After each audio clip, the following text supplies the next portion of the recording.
हरे कृष्णा। तो हम पढ़ रहे हैं जपा बुक से। और कल का ही जो डिस्कशन है श्रीमद् भागवतम से वो कंटिन्यू करते हैं। वो लिख रहे हैं, ऐसा नाम लेने में गुणवत्ता चाहिए। कैसा नाम? पवित्र नाम। यह भाव की गुणवत्ता पर निर्भर करता है।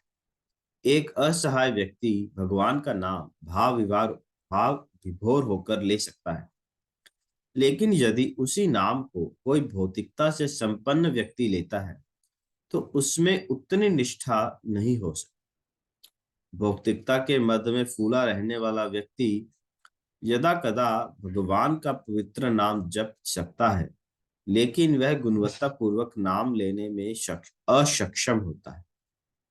अतएव भौतिक उन्नति के चार सिद्धांत, उच्च कुल संपत्ति, उच्च शिक्षा तथा आकर्षक सौंदर्य, ये चारों आध्यात्मिक उन्नति के पथ में अग्रसर होने के लिए मानव अयोग्यताएं हैं। शुद्ध आत्मा का भौतिक आवरण बाह्य गुण है। जिस प्रकार ज्वर रुग्ण शरीर का बाह्य गुण होता है, सामान्य विधि यह है कि उस ज्वर की तीव्रता कम की जाए, न कि उपचार द्वारा उसे बढ़ाया जाए। जीवन का उद्देश्य उस भौतिक मद को घटाना होना चाहिए, जिसके कारण मनुष्य अपने जीवन के उद्देश्य के विषय में अधिकाधिक भ्रमित हो जाता है।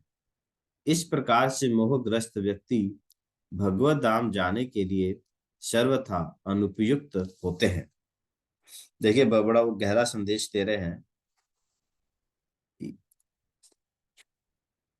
हमारे जप की गुणवत्ता, अपना जप कितना वधिया होएगा कि ये किस पर डिपेंड करता है कि हमारा भाव क्या है, हम भगवान का नाम कैसे पुकारते हैं। एक तो होता है, हाँ सब अच्छा चल रहा है जीवन में, अच्छा धन है, संपत्ति है, बढ़िया वाइफ है, हस्बैंड है, तो फिर हम भगवान का नाम, व्यक्ति सुख में वैसे कम लेता है, पर लेगा भी तो वो भाव नहीं रहेगा, है ना। और एक गरीब व्यक्ति है या फिर कोई व्यक्ति बहुत ही मुसीबत में फंसा हुआ है, मुसीबत में हम जिस प्रकार से भगवान को पुकारते हैं, उस भाव में जब हम जप करते हैं तो वो भाव बहुत ही दिल से निकलता है। व्यक्ति के असहाय अवस्था में जब हम भगवान का नाम पुकारते हैं तो वो दिल से पुकारते हैं। तो वैसा जो भाव है वो हमारे जप की जो गुणवत्ता है वो करोड़ों गुना बढ़ा देता है। इसलिए जो भौतिक उन्नति के चार लक्षण क्या हैं?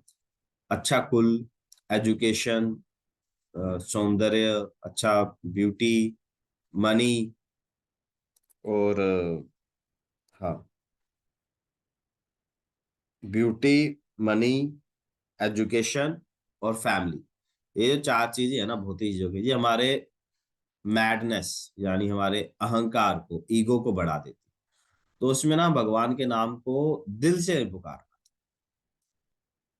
और दूसरा जो बंदा असहाय होता है, द्रौपदी कहते हैं, द्रौपदी ने सभा में पुकारा, झट आए घनश्याम, बोलो हरि से बड़ा हरि का नाम। तो देखिए, दुशासन जब द्रौपदी को खींच के ला रहा था, तब द्रौपदी ने सबसे पहले अपने किद को देखा? मित्रों, हस्बैंड को देखा, अर्जुन की ओर देखा, भीम की ओर देखा। जब वो दोनों अपना सिर मस्तक नीचे झुकाए खड़े, उन्होंने युधिष्ठिर को देखा, नकुल को देखा, सहदेव को देखा। तो द्रौपदी कृष्ण कृष्ण भी पुकार रही थी, बट उम्मीद किससे लगाई हुई थी? हस्बैंड से। फिर जब देखा पांचों सिर झुकाकर खड़े हैं, दुर्योधन बोला, है तुम क्या अपने पतियों को देखते हो, ये तो मेरे दास हैं। फिर द्रौपदी ने महाराज की ओर देखा, धृतराष्ट्र की ओर, भीष्म पितामह की ओर, द्रोणाचार्य, कृपाचार्य, विदुर, सभा में खड़े अन्य वीर योद्धाओं की ओर देखा। तो वह साथ में कृष्ण कृष्ण भी पुकार रही थी और उनकी ओर भी देख रही थी। तो भगवान नहीं आए। जब सब फेल हो गया, फिर द्रौपदी अपने दोनों हाथों से अपनी साड़ी को पकड़े हुई थी, अपने बल से रक्षा करने की प्रयास कर रही थी। और जहां पे कृष्ण यादव मुरारी भी पुकार रही थी, तब भी भगवान नहीं आए। फिर फिर द्रौपदी ने एक हाथ छोड़ा, एक हाथ से भगवान को पुकार रही है और एक हाथ से साड़ी पकड़ी हुई है, तब भी भगवान नहीं आए। फिर जब द्रौपदी ने रियलाइज किया अब मेरा बाहुबल नहीं चल सकता, अब कुछ भी नहीं चल सकता, फिर उसने दोनों हाथ छोड़ दिए, हे कृष्ण हे यादव हरे मुरारे। फिर झट आए घनश्याम, झट भगवान ने एक क्षण की भी देरी नहीं करते, भगवान एक क्षण के 100वें हिस्से जितनी भी देरी भगवान नहीं करते। तो भगवान चाहते पूर्ण समर्पण, भगवान क्या चाहते हैं, पूर्ण समर्पण चाहते। जब तक ये पूर्ण समर्पण नहीं होगा भगवान नहीं आए, भगवान नहीं आए। तो ये द्रौपदी जो द्रौपदी माता है, ये हमें ये शिक्षा दे रही है और यही बात यहाँ बता रही है। जो भाव एक असहाय व्यक्ति, द्रौपदी के मन में जो भाव, देखिए क्या फर्क है दोनों में। नाम तो द्रौपदी पहले भी ले रही थी, बाद में भी ले रही है, पर पहले नाम तो ले रही थी, पर उम्मीद किन किन किन के पास थी, आशा किससे लगाई हुई थी, शरण किन के लिए थी। सबसे पहले उसने अपने पतियों की शरण ली, फिर राजा की शरण ली, फिर अन्य सभापति वीर योद्धाओं की शरण ली। तो नाम तो कृष्ण का ले रही है, पर शरण सांसारिक लोगों का ले रही है। फिर बाद में क्या किया, फिर नाम कृष्ण का ले रही है पर शरण अपनी बाहुबल का ले रही है, अपनी शक्ति का। फिर जब उसने संसार के सब लोगों से शरण त्याग दी, अब ये संसार के लोग कुछ नहीं कर सकते, कोई मेरा नहीं है, कोई सहायता देने योग्य नहीं है, रक्षा करने वाले एकमात्र कृष्ण है, रक्षा करने वाले भी कृष्ण है और रक्षा करने के योग्य भी कृष्ण है।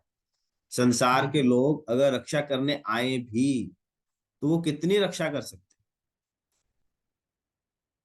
क्या वो आपके पैर का दर्द अपने पास ले सकते हैं और आपको दर्द मुक्त कर सकते हैं?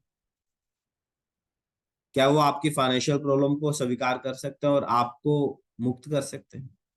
क्या वो आपका बुढ़ापा जो है, वो बुढ़ापे से आपको मुक्त कर सकते हैं, मृत्यु से आपको मुक्त कर सकते हैं?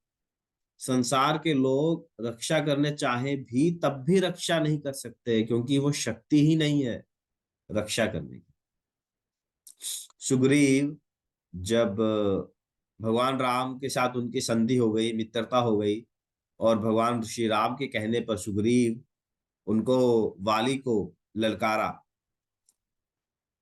तो युद्ध हुआ और भगवान को तीर चलाना था, बट भगवान ने चलाया नहीं। सुग्रीव मार खा के पिट पिटा के आए, बोले प्रभु मारना नहीं तो पिटवाया क्यों, मैंने क्या बिगाड़ा आपका?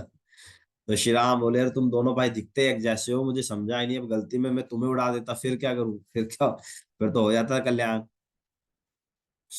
तो और सुग्रीव, बाली के प्रहारों से सुग्रीव की पूरी हड्डी पसली टूटी हुई, खड़े होने की हालत नहीं। श्री राम क्या बोल रहे हैं, तुम जाओ फिर से पुकारो और इस बार लक्ष्मण से माला पहनो।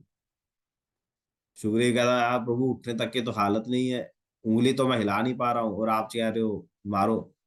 तो श्री राम ने ना बड़े प्यार से सुग्रीव से पूरे बदन पे हाथ लगाए, जो हाथ प्यार से हाथ लगाते हैं ना, तो बस सहलाया श्री राम। भगवान के सहलाने मात्र से सुग्रीव के क्षण भर में सारा दर्द खत्म, सारा दर्द तकलीफ खत्म, और वो तुरंत नवीन उत्साह के साथ खड़ा हो। तो ये है हमारे प्रभु, भगवान चाहे तो क्या नहीं कर सकते, पर भगवान क्या देखते हैं, भगवान वैसे देखते हैं कि शरण हम किनकी ग्रहण करें, वो भाव, वो जो भाव है, वो उस भाव से हमें भगवान को जब पुकारेंगे तो देखिएगा भगवान तुरंत आ जाएंगे। ठीक है। तो यही हमारे जीवन का क्या है, उद्देश्य है, इस भौतिक मद से बाहर निकलना। ये जो भौतिक मद है कि हम बहुत कुछ कर सकते हैं, या मेरे पास बहुत धन है, जो अहंकार है, जो ईगो है, उसको उसका दमन करके भगवान के प्रति वो भाव जागृत करना, और इसका एकमात्र तरीका क्या है? भगवान के पवित्र नामों का जप करना और प्रभुपाद जी के इन उपदेशों को ग्रहण करना, प्रभुपाद जी के ग्रंथों का पढ़ना और इसका वितरण करना। ठीक है, so thank you very much. Hare Krishna. Any questions?